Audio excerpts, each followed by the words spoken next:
Fall is a great time for planting. One of the things we love to plant in the fall are bulbs that will be the first things to bloom in the spring. They're great because they fill the gap between winter and when you can finally get in your garden to plant annuals later in the spring.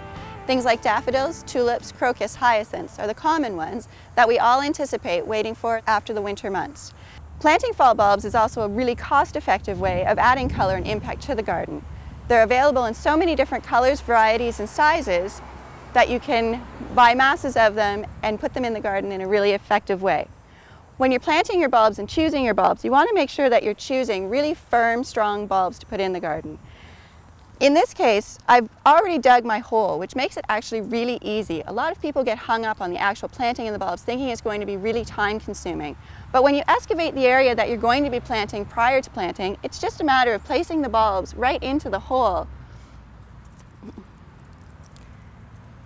and then filling the hole back up with soil.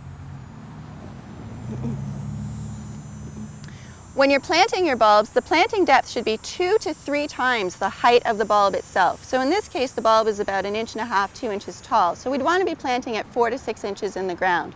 Spacing wise, you want to leave enough space that the bulb has room to develop and grow, but so that when you get the show, the bulbs aren't too far apart in the spring.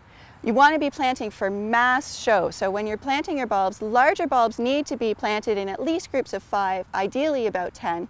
And when you're planting your smaller bulbs like crocus, you want those to be planted in at least 10 or 20 bulbs in a grouping to give the best show in the garden.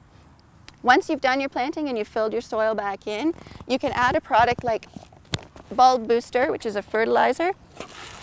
It gets worked into the soil itself, and then when your soil is replaced back onto the hole, you can add more at that point, water in, and then wait for spring when the show will begin.